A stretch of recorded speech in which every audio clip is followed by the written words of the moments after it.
Hey everyone, welcome to Rock Harbor Mission Viejo. We are stoked you're here. If I haven't had the chance to meet you before, my name is John O'Mullins, and me and my team of leaders are stoked you're here with us tonight. You picked a great Sunday to be here. If you would choose any random Sunday throughout the year to join us on a Sunday night, there's a good chance we're talking about one of two things. We're going to either talk about how to love God or how do we love others. It's kind of like our tagline, kind of like our slogan, and there's a lot out there. If I would say the word Nike, you'd instantly think of just do it. If I said the phrase, the few, the proud, your brain might instantly think of the Marines. That's right. If I would give you sarcastic, can you hear me now? Good. You would probably understand I'm talking about the Verizon commercial. And there's so much out there. And our slogan, it's not as memorable as Nike, but it's been around a lot longer, and that's because it comes straight from Scripture. It's not on your outline, but if you want to write this down, it comes from the book of Matthew, chapter 22, verses 37 and 38. It says, Jesus replied, "Love the Lord your God with all your heart, and with all your soul, and with all your mind." That's the love the Lord piece. This is the first and greatest commandment, and the second is like it. Love your neighbor as yourself. Love your neighbor as yourself.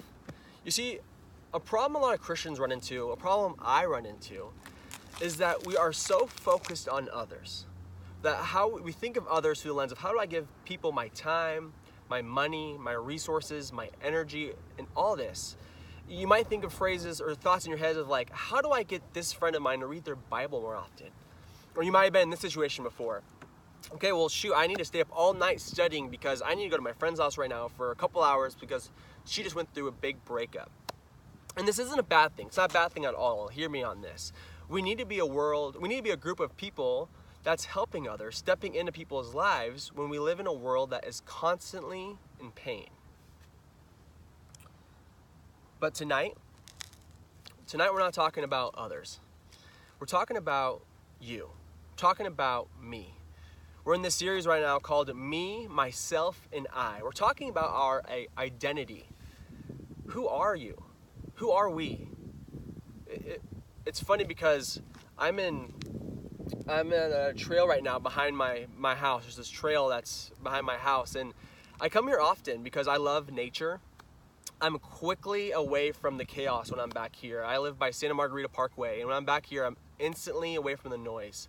And when I run back here, it just brings me peace. And as we're around nature, it's funny because when you look at the flowers behind me, and that actually might be weeds, I don't know. But a flower never gets confused with its identity. A flower always knows it's a flower. A rock knows it's a rock. I've been back here before and I've seen a snake once. And one time I saw a coyote running around. And it's funny because you'll never see a coyote acting like a tree. It's silly, I know, I get it. But here's the point. Who we are, our identity, it's a human problem. It's something only humans struggle with. And look around the room right now. Look at the leaders. Us leaders could be defined by what we do or who we are. So you might look at one leader in the room right now and go, oh, that person's a scuba diver. Well, when I see that person, I instantly think of coffee. Or I see that person, that's someone that styles hair. Or I look at that person's a coach. Oh, I see that leader and I think of neighboring. You get the point.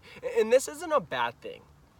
But if we're not careful, we can instantly say our identity is just what we do. It's what we're obsessed with. It's who we're a fan of.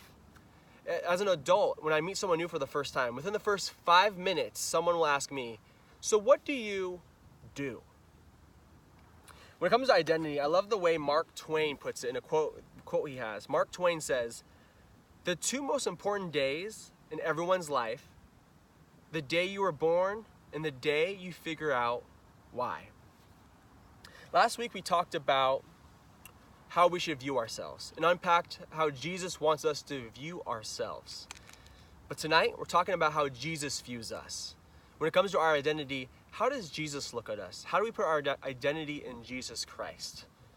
What makes you, you? Let's do this. For the next 2 minutes, turn to someone next to you and have this conversation. Answer the question, what makes you, You.